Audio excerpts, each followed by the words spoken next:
And we're live. Greetings, friends. Happy Wednesday. On Wednesdays, we Western. And tonight we shall be discussing High Plains Drifter. I believe, don't quote me on it, I believe it is Clint Eastwood's directorial debut. What's that about? How is everyone tonight? Miko is here. Miko Herptile says, hello, superantonio and Sadie. Hello, mods. Greetings, everyone. Greetings to you, friend. How's your week going? Hope you're doing quite well. We'll just wait for people to roll in. Today, I will tell you, as we wait for people to roll in, I got some postcards. Vintage comic book postcards that I'm going to put up on the wall. Here's Hawkeye and Scarlet Witch. Tales of the Unexpected. David is here. Greetings, David. How are you, friend? This one's for you. David says, there he is, and says hello to Miko. What's for dinner, David? And here is the Unknown Soldier. And more Tales of the Unexpected. There was also one Wonder Woman cover. I guess this is a Silver Age, or perhaps... Yeah, these are Silver Age covers. And this one is the Tomb of Dracula. And I already put the Wonder Woman cover up. And here's another Tomb of Dracula. What's that about? Batzaro says, howdy, y'all. Greetings, Batzaro.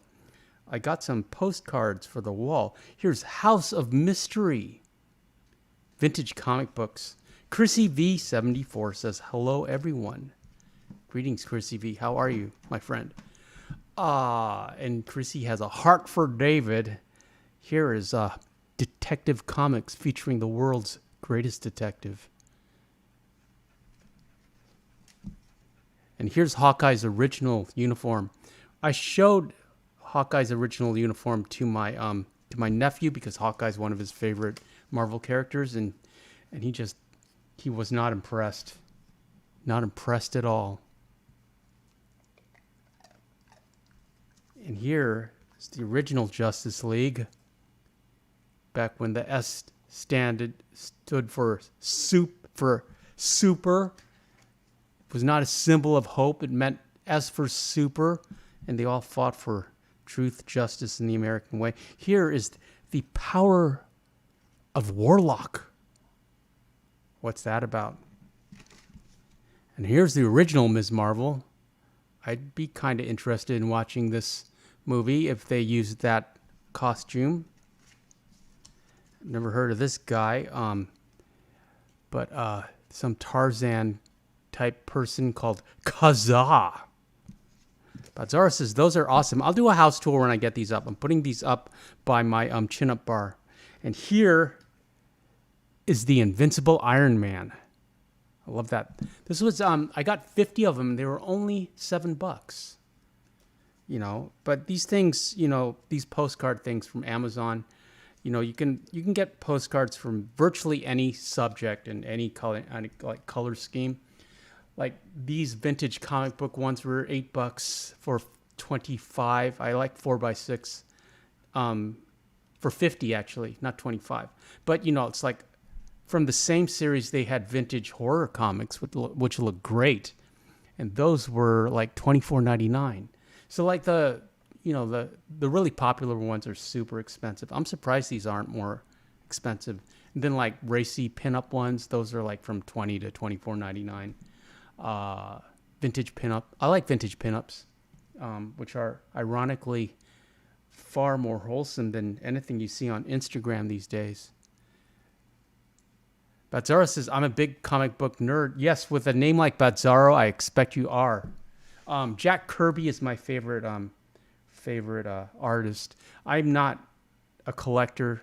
I mean, it's just overwhelming to collect comic books to me. But I'm an appreciator, and I love comics. My name is based on Superman, of course.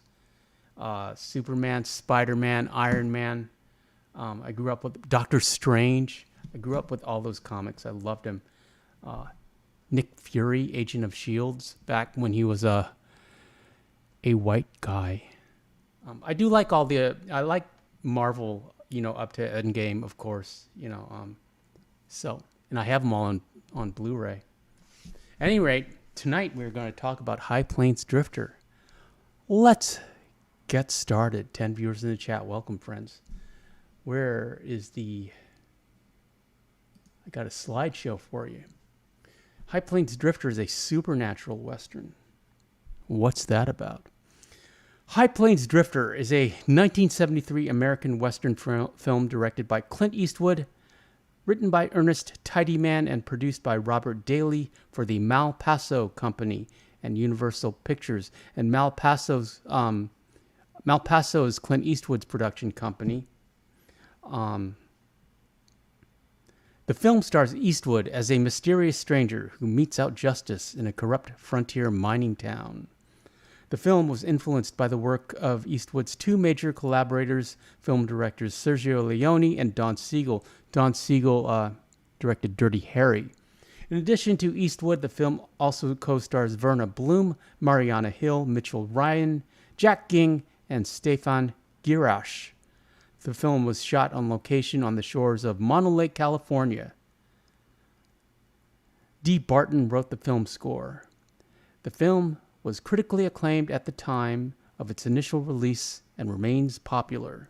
David says he painted the town red and changed its name to Hell. Yes, indeed, David, we are getting ahead of ourselves. Here's the plot. A mysterious, unnamed stranger rides out of the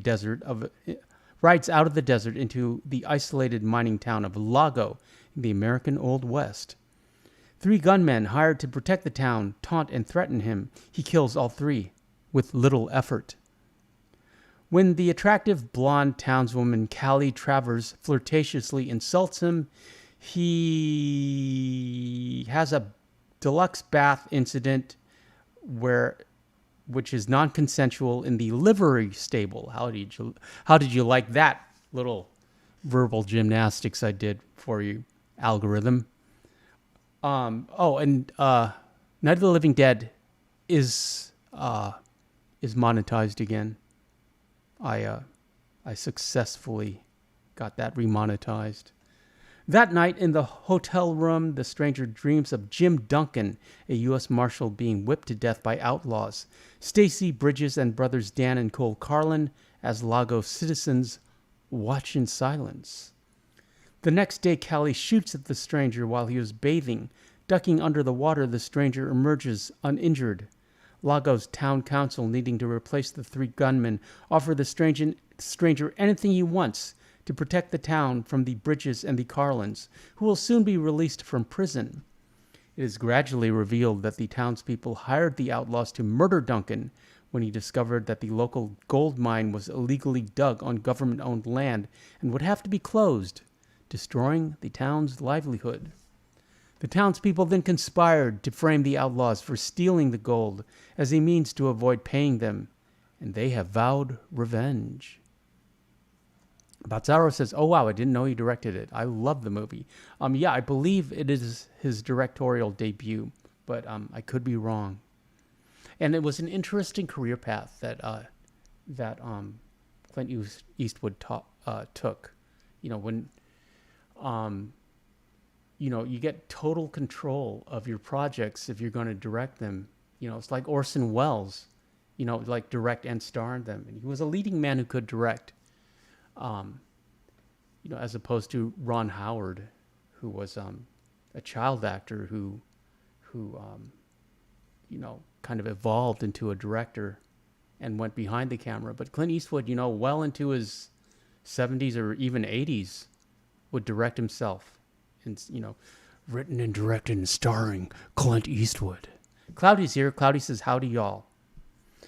The stranger accepts the job and takes full advantage of the deal. He appoints a downtrodden midget named Mordecai as sheriff and mayor, provides a Native American and his children with blankets and candy when the shopkeeper refuses to serve them, gets a new saddle and boots, and forces the saloon to serve everyone free drinks. He later orders the hotel owners Louis and Sarah Belding and all the guests to vacate the premises, leaving himself as the sole occupant. Callie and several men, including Morgan Allen, decide to kill the stranger. After having a deluxe bath incident with him in his room, Callie slips out as 3 men enter. As they unknowingly beat a dummy in the bed, the stranger tosses a stick of dynamite into the room, destroying most of the hotel and killing the 2 men. He then shoots 2 of his attackers dead outside as Morgan flees, wounded. The stranger drags Sarah, kicking and screaming, into her bedroom, the only room in the hotel not damaged, where they have another deluxe bath incident.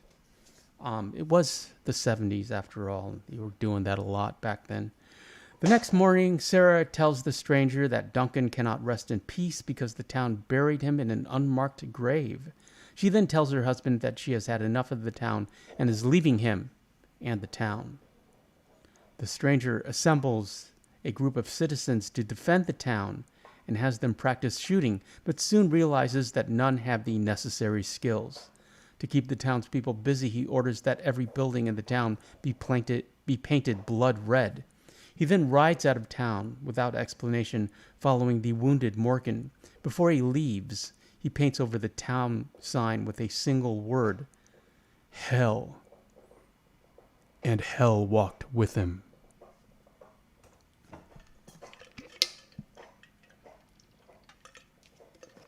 The stranger finds Bridges and the Carlins, who have just finished off Morgan, and harasses them with dynamite and rifle fire, leading the outlaws to believe the townspeople are responsible. Returning to Lago, the stranger inspects the preparations. The entire town painted red, armed men on the rooftops, picnic tables laden with food and drink, and a big "Welcome Home, Boys" banner. Then he silently departs again. The outlaws arrive and easily overcome the poor resistance of the townspeople. Many of the defenders are killed, while the survivors are rounded up in the saloon after several buildings in town are set on fire. The stranger arrives with a bullwhip around the neck of one of the Carlin brothers, who is standing just inside the saloon doors, drags him outside and whips him to death, then kills the remaining outlaws one by one. Belding, aiming a shotgun at the stranger's back, is shot dead by Mordecai. The next morning, Sarah loads a wagon to head out of town. The stranger rides past Mordecai in the cemetery. Mordecai comments that he never did know the stranger's real name, to which the stranger replies that he does know it. Mordecai's eyes widen as the stranger rides off into the desert. Mordecai stands beside the tombstone he has just finished engraving. Marshal Jim Duncan, rest in peace. After riding deeper into the desert, the stranger gradually vanishes into the heat waves. See what I mean by a supernatural Western? But it's very subtle. Production. Moving on to production. Eastwood reportedly liked the offbeat quality of the film's original 9-page proposal and approached Universal with the idea of directing it. I want to direct it. It is the first Western film that he both directed and starred in. Under a joint production between Malpaso and Universal, the original screenplay was written by Ernest Tidyman, who had won a Best Screenplay Oscar for The French Connection. Tidyman's screenplay was inspired by the real-life murder of Kitty Genovese in Queens in 1964, which eyewitnesses reportedly stood by and watched. Holes in the plot were filled with black humor and allegory, influenced by Sergio Leone. An uncredited rewrite of the script was provided by Dean Reisner, screenwriter of other Eastwood projects. Universal wanted Eastwood to shoot the feature on its backlot, but Eastwood opted instead to film on location. After scouting locations alone in a pickup truck in Oregon, Nevada, and California, he settled on the highly photogenic Mono Lake area. And Mono Lake is a saline soda lake in Mono County, California. Over 50 technicians and construction workers built an entire town, 14 houses, a church, and a 2-story hotel in 18 days using 150,000 feet of lumber. And this was the 70s, so you know they were using old growth lumber.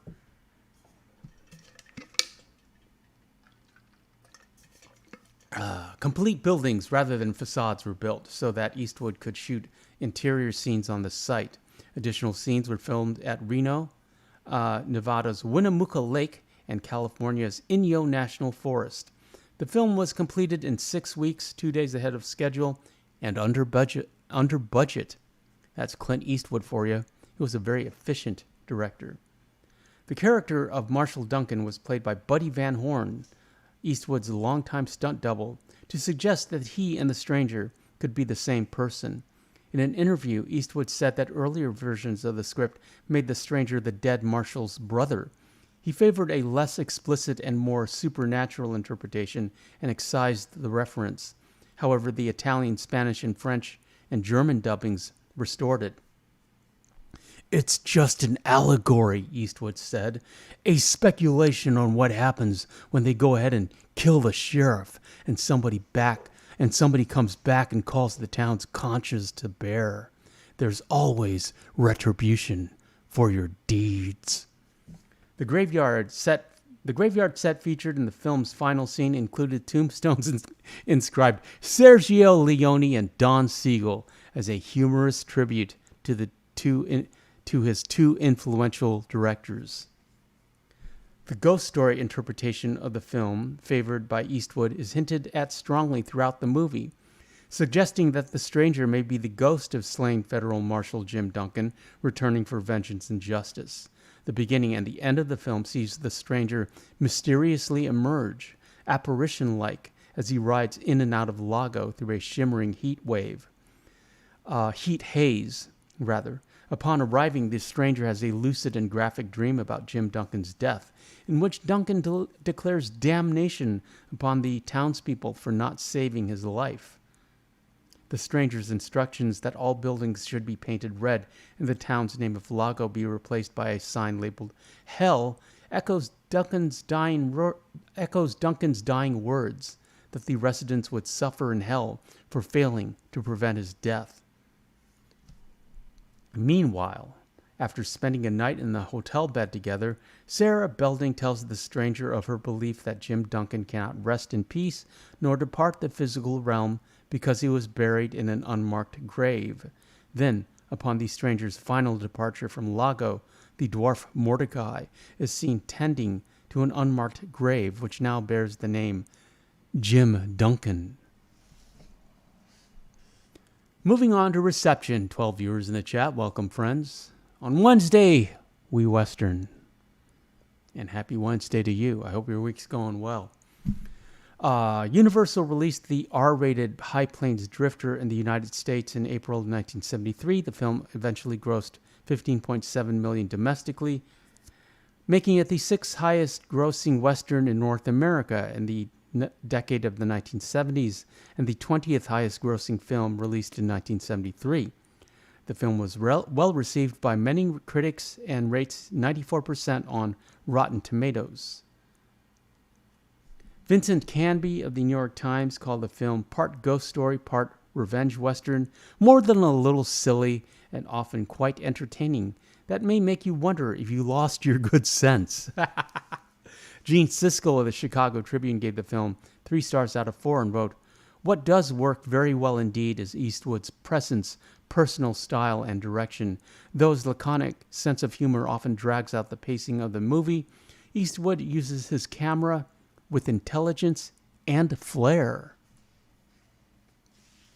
Arthur D. Murphy of Variety called it a nervously humorous, self-conscious, near satire on the prototype Clint Eastwood formula of the avenging, mysterious stranger. Ernest Tidyman's script has some raw violence for the kinks, some dumb humor for audience relief, and lots of arch characterizations befitting the serio-comic strip nature of the plot. These critics just compliment on one hand and belittle and patronize on the other. But I feel that all critics are failed writers and a film critic is a failed filmmaker.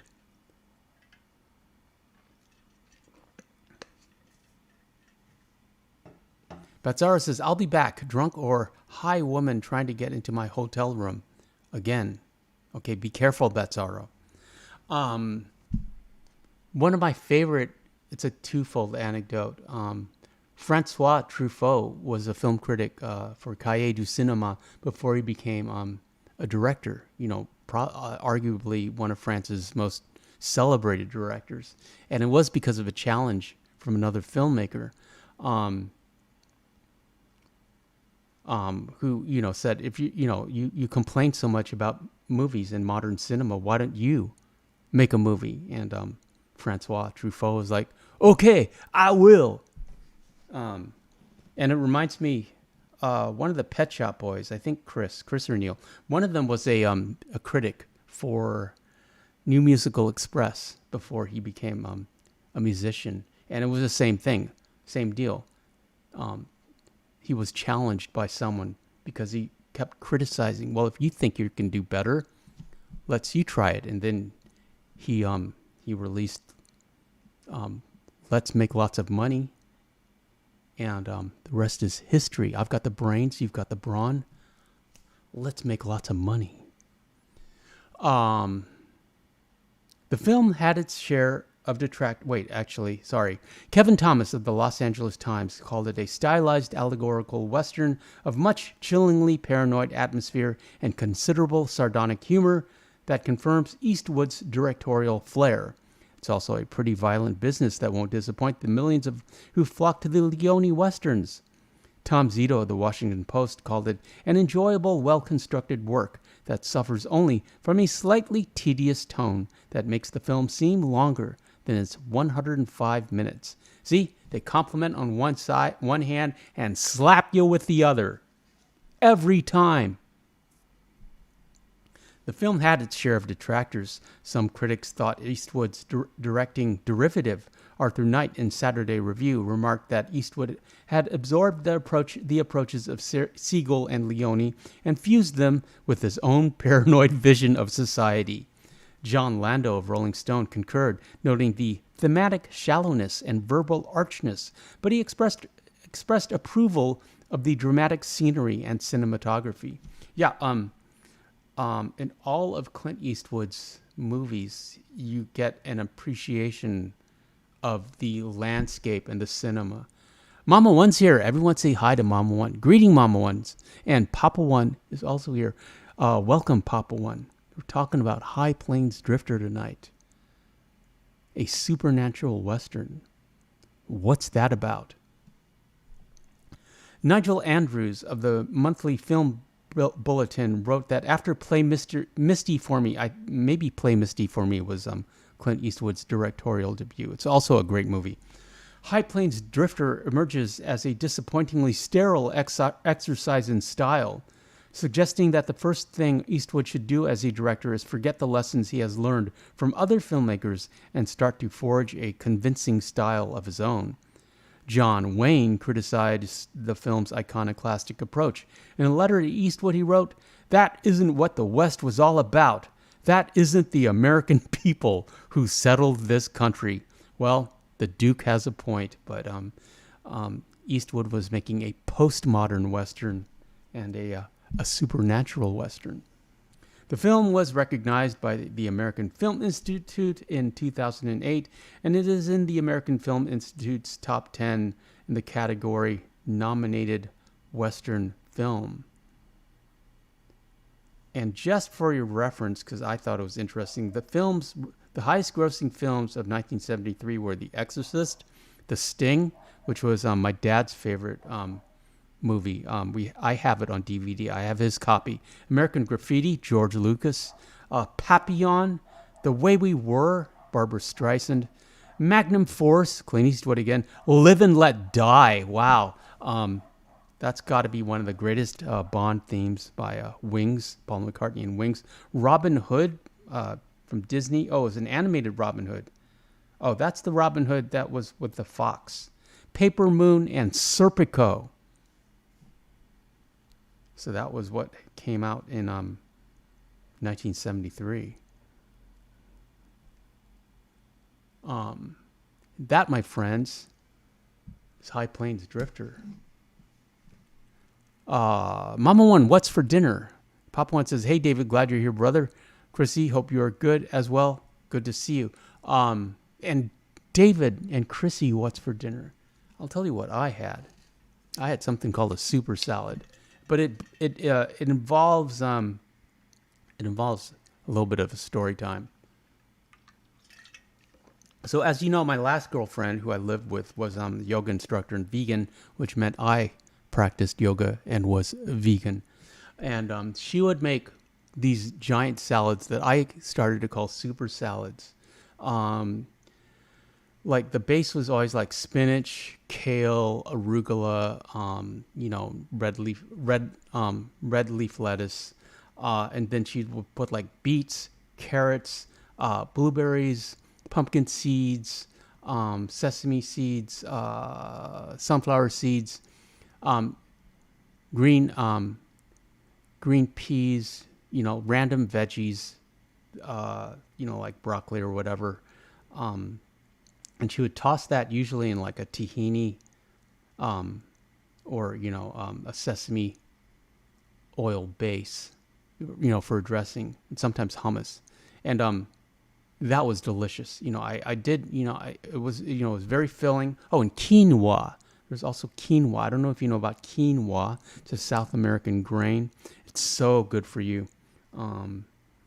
It's a little bit of hippie though. It's a little one of the hippie vegan foods. It tastes kind of like a cross between brown rice and oatmeal, but it's a very small grain. So anyways, I made a variation of that because, it's like she would make those salads and, I did kind of get used to them and I do crave them every now and then. So I made one today, and I'll probably, and I had to buy all the ingredients. So I'll be eating super salads all week.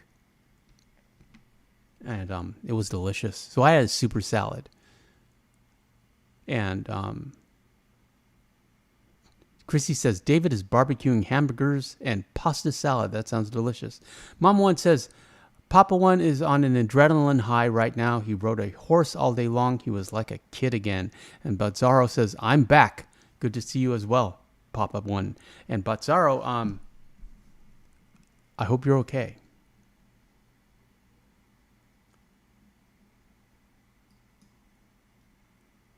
Papa One says, it felt amazing to be on a horse again. I'm older and slower getting on horseback, but I love it as much as I did as a young man.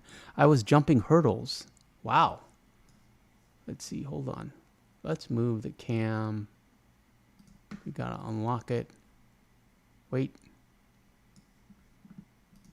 There we go.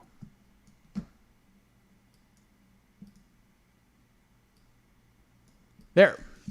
Let's have a proper discussion. Hop, hop. Come here. Say hi to Mama One and Papa One. Sadie's under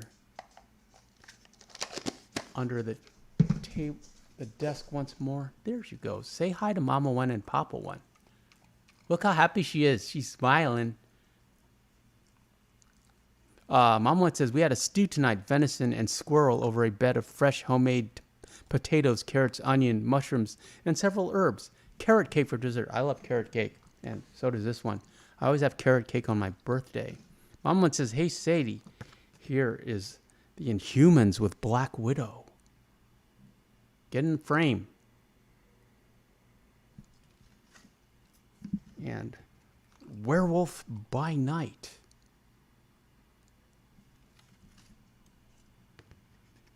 The Man Thing.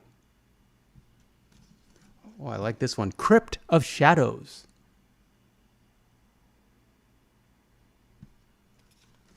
And here's Superman's girlfriend, Lois Lane.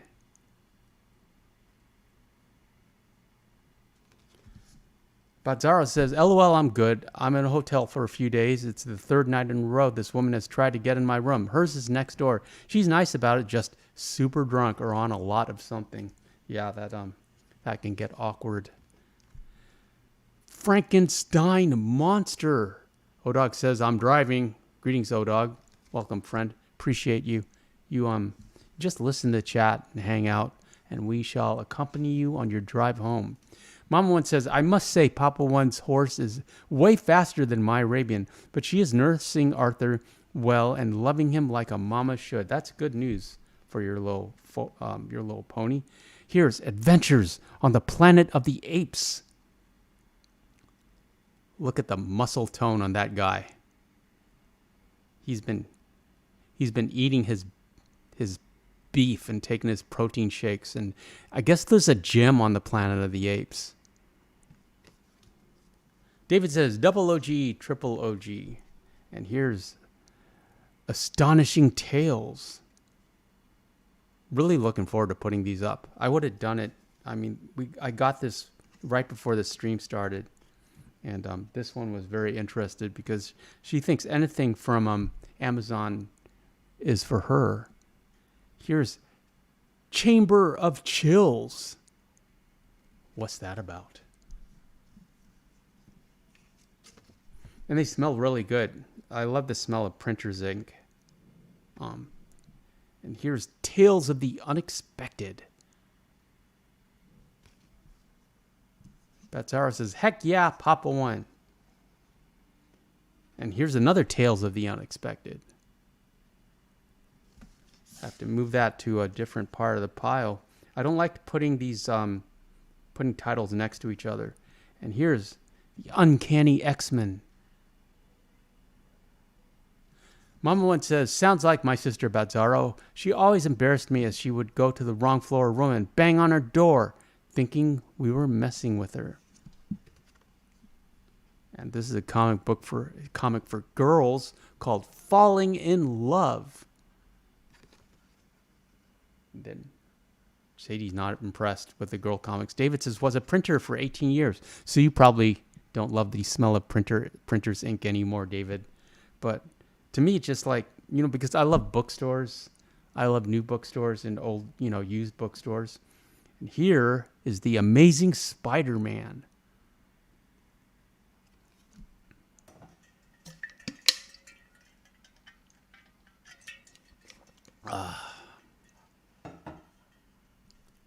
David, I thought you were always in the restaurant business.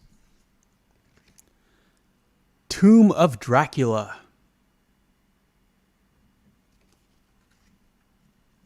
Another Uncanny X-Men.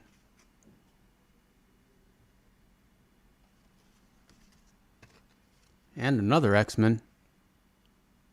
Get back in the frame. Ms. Marvel. And as I said before, I would watch a movie if this was her uniform. Bazzaro says, I have that comic of Spider-Man. Is it expensive, Bazzaro? David says, my wife is since 2007. Here's Tomb of Dracula. Are any of your comics slabbed, Bazzaro? And then, I do watch some of like YouTube comics. I am kind of interested in comic speculation, which I'd never do it. I don't know enough.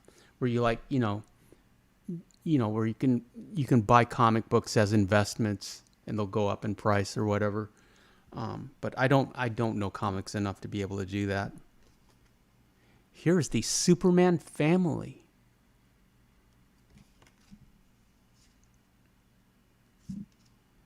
And the Invaders.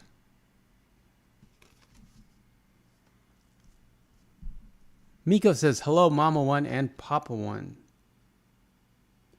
And the Man Thing. I love comic book covers because they tell a whole story, visually. Because, they're trying to get you to buy the comic, but you don't have to. You can just like look at the illustration. X-Men again, Uncanny X-Men. It's another Man Thing. David said, Chrissy worked her way up from cashier to director of operations. Wow, that's amazing, Chrissy. What a tale. You should write a book and help other people chart your career path so that other people can figure out their own career path. And Odog says, fantastic, Chrissy. Odog, stop texting and start driving, please. Mama One says, my son collects Batman and Spider-Man comics. He has several rare copies. I know when we visited, he has some framed. Supposedly worth 30,000 or something. I don't understand that. And Chrissy says she's VP of Operations. Wow, Chrissy. And Odog says, howdy, Miko, Mama and Papa One, and sup, Davey Boy. And yeah, comics are like, there's $1 million comics out there.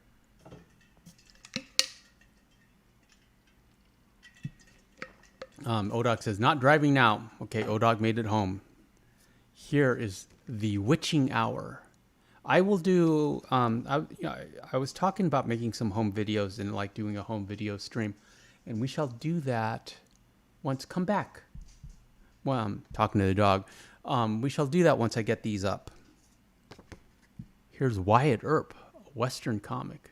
And I loved, at least, in the, I would say before the 80s, there were like comics for everyone, like for every genre had comics. There were romance, there were teen comics, there were comics for girls, there were Westerns, there was science fiction, there was, every genre, there were racy comics. It's like, it wasn't just like Marvel and DC. Here's the X-Men Micronauts. There are crime comics. Here's one, The Perfect Crime, true crime comics.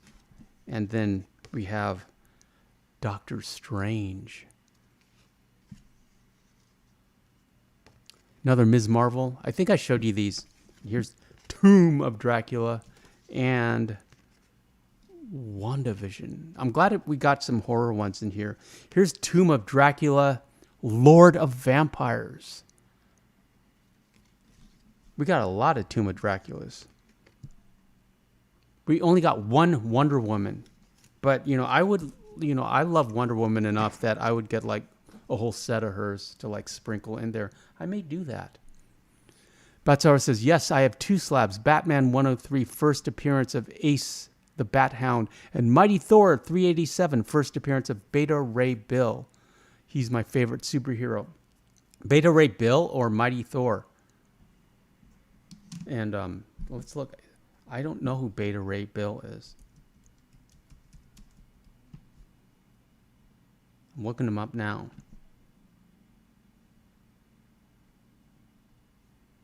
Beta Ray Bill is a fictional superhero appearing in American comic books published by Marvel Comics. Debuting in the Bronze Age of comics, the character was initially intended to be a surprise, an apparent monster who unexpectedly turns out to be a great hero. Papo says, it is nice to be back in a permanent saddle again. I've got back in the saddle again. I've got some farmhands that are going to help us take care of them. And honestly, life is just better when you love something. And to Batzaro, Papo says, I remember my dad ordering Repent magazines and comics for my mother, LOL. It was a religious magazine. Yeah, there were comics for everyone. She was a stern Catholic. My dad was born and raised Catholic, but as he got older, me and him just started believing in God instead of practicing religion. And Batsara says Beta Ray is his favorite superhero. I couldn't tell you who my favorite superhero was. Like growing up, I would have said Doctor Strange and Iron Man, and of course Peter Parker. Or Spider-Man, because, Peter Parker is Spider-Man. Miles Morales is Miles Morales. And Captain America, of course. Steve Rogers is Captain America. I don't think you're allowed to have that opinion on YouTube. How did this turn into a comics chat? Comics chat with Super Antonio on Western Wednesdays. This Saturday, we shall be talking about The Shining. And Friday, we are going to be crafting a trapper outfit. It's called the Wrangler or the Desperado. I don't remember. It was the one with the with the cougar cutaway coat. And that was fun. I mean, it was fun to do. And if it, again, if it has any traction on the replays or, during the watching, we'll just do all the trapper outfits. Batzaro says, not much is better than writing, Papa, so I understand. How is everyone doing? How's your week going so far? The market crashed. What's that about? It's because Japan freaked out and it just rippled through the whole economy. Fortunately, I did not lose any money. But that was more luck than skill, I think. A lot of luck involved in trading. But I always close out my accounts on Fridays. I don't like having anything open over the weekends. Lots can happen over the weekends. Wars start over the weekend. I think the only time I'll keep holdings open over the weekends is during Super Bowl weekend, O-Dog. Because you always get a bump on Monday. So I didn't have anything. Also, on Fridays, there was a lot of Twitter was going wild because Warren Buffett was dumped an amazing amount of Apple stock. So Warren Buffett knew something was up, but it's I always close out on Fridays, so that was fine. Papa one says, "Amen, brother. I'll ride until I die. Ride or die. I let my doctor and the VA convince me to quit riding. It came around the time our horses were getting old, so we figured we would just watch horses on this channel." Yeah, I'm glad you're back on the horse, Papa one. It's good for you.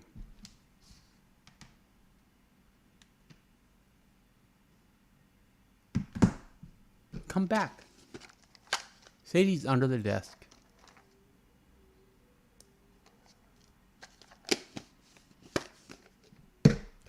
Come here. Hey, come here.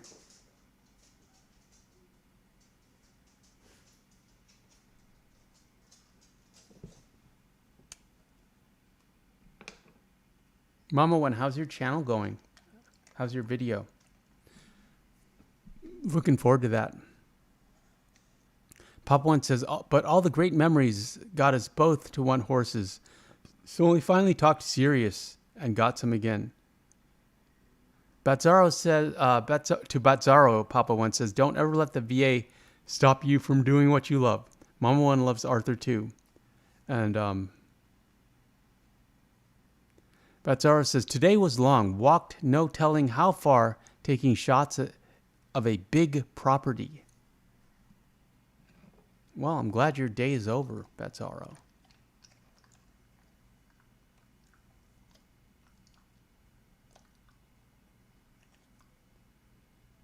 She has one good ear. It's she can't, I don't know if she can, I know she can hear out of this ear, but it's always down, and this one is always up.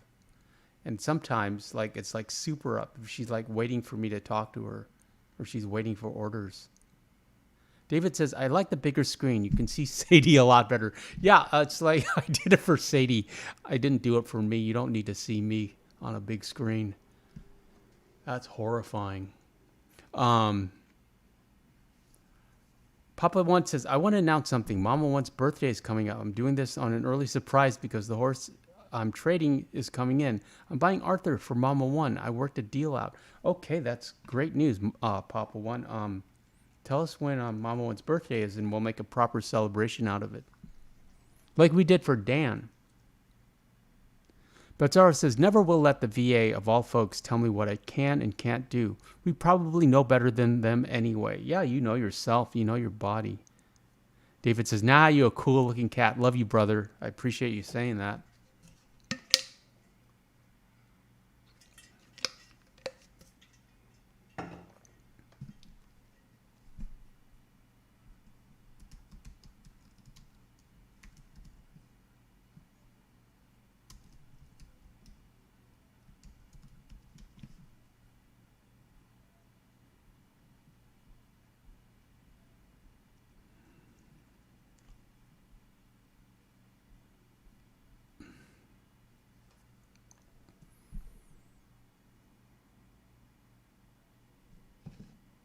You know, it reminds me.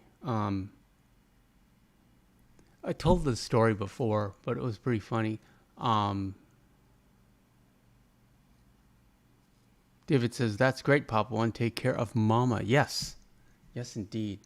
I was out with the dog, and we saw this Japanese lady in like an Adidas tennis outfit. She looked great, and she was talking on the phone in Japanese as I walked by. And I don't speak Japanese, but I kind of understand. I like words. Like I heard ino, which is dog, and otoko, which is guy, or and Kawii, which is cute. So she was either telling her friend that there was a guy with a cute dog, or a cute guy with a dog, or a cute dog and guy. What's that about? But she had sunglasses on. I had sunglasses on. We just kind of like, it was just in passing. But kawaii is more. I'm sure it was for Sadie. It's more of a term of endearment for children and babies than for a guy. You don't ever want to be called kawaii. Like Hello Kitty, if you know Hello Kitty, she is like the epitome of kawaii. Also Pikachu.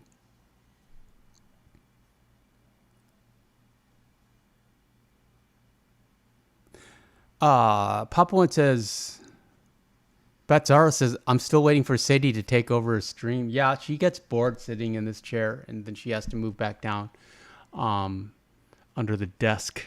Papa one says, me and my friends are still going to raise the two and sell them. I was able to get my friend to sell Arthur in exchange for an Akai teak. Not a cheap horse, but Mama one's birthday is August 11th. And Papa one says, she will tell you about her video in a minute. She's crying tears of joy. Oh, that's sweet. August 11th is, what day is that? It's a Sunday. It's a sinister Sunday. It's this sinister Sunday. Okay, Mama one. Well, since it's your birthday, you should tell me what you want to talk about on Sinister Sundays. Keeping in mind that the algorithm is very unfriendly to Sinister Sunday.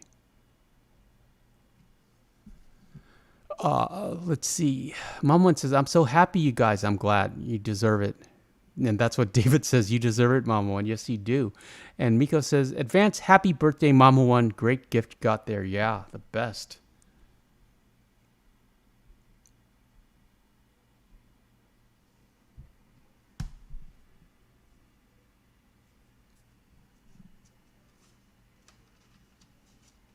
Let's see. We got a lot of Tomb of Draculas. Look at that. There's 3 of them here. Yeah, I showed you these ones before. The Perfect Crime. Papa one says, I was hoping to surprise on the 11th, but my friend said the horse is already on his way. We go back a long time. Ha ha. Okay. Yeah, I mean, it's close enough. Birthday weekend coming.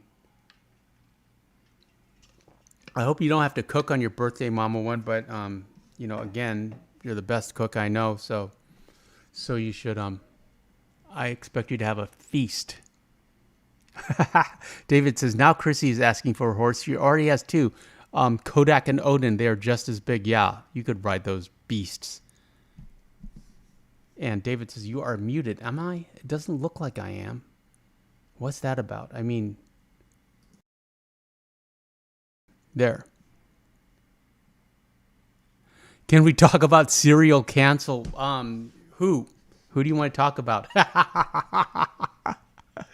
Mama one, I believe you're allowed to write it.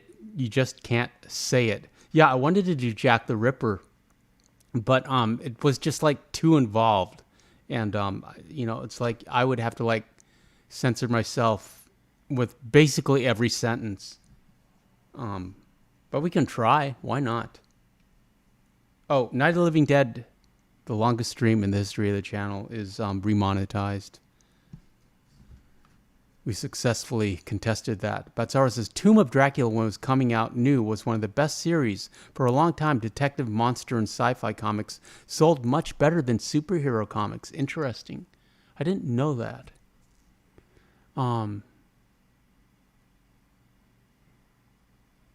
I suppose it makes sense because, just, like the internet, it's just like there was a fractured audience. And it was, it's like, and it was easy to like find a niche. I think.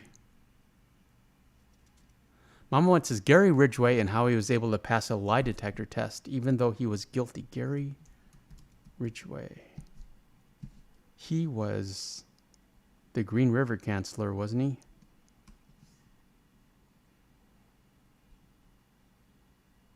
Yeah.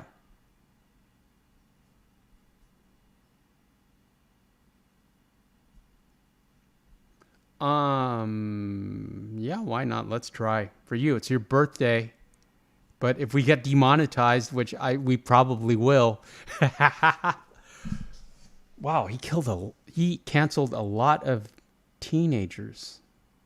What's that about? They got 49 here. But, I bet you these are confirmed. Confirmed in the sense that he confessed to them. But, I'm sure with a lot of these guys, once they're caught, the detectives just want to close out cases. And they come in with a stack of files. Okay, did you do that one? Yeah, I did it. I did that one. I did that. Yes. Partly because, they're already caught. But, so I don't necessarily believe that he did that many, but we'll discuss it. Mama One says, yeah, before Samuel Little, he was the most prolific. Mama One says, thanks so much, Super Antonio. Oh, I'm happy to do it. It's your birthday. Why not? It'll be fun. I enjoy like the word games that we have to play on this channel.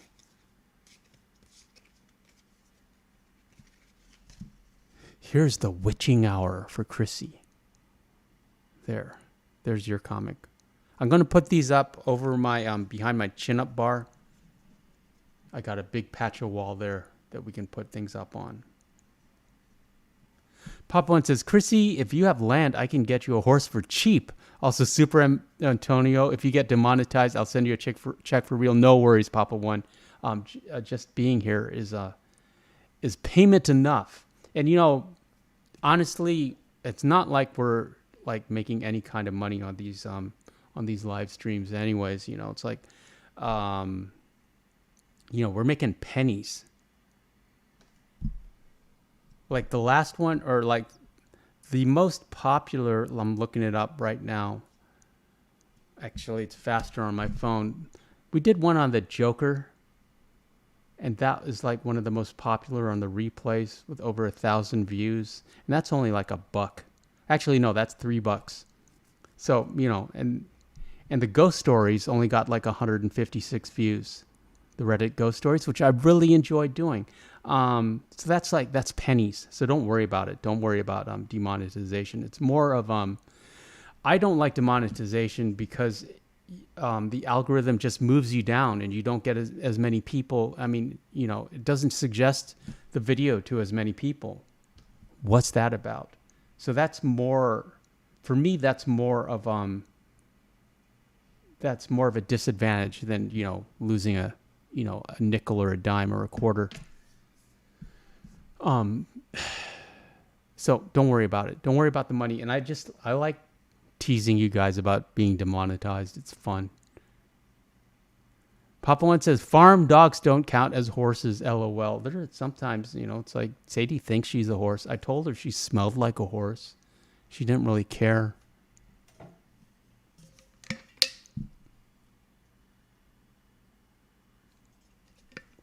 Papa One says, for some reason they don't like you to say that kind of stuff, but you can play video games where people are horribly killed. Ha ha. It's partly it's the live stream. They are super worried about people self-canceling on a live stream or talking about it or convincing someone in the chat to self-cancel. That's because I think they'd be liable for it. So they're just like, like I could easily make a video on Jack the Ripper and or Gary Ridgway where I could just like say everything.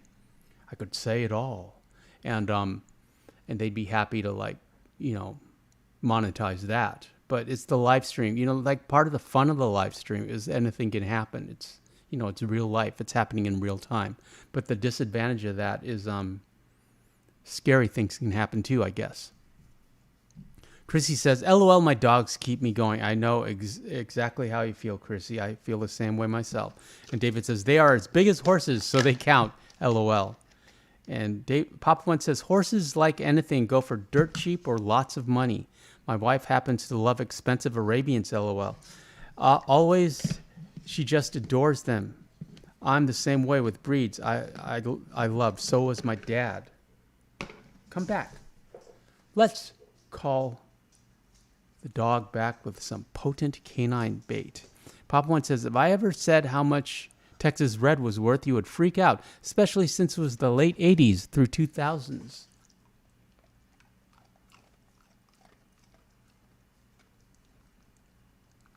Yeah, I got this dog for free, and she's worth, she's priceless to me. We know a Cane Corso that cost $5,000.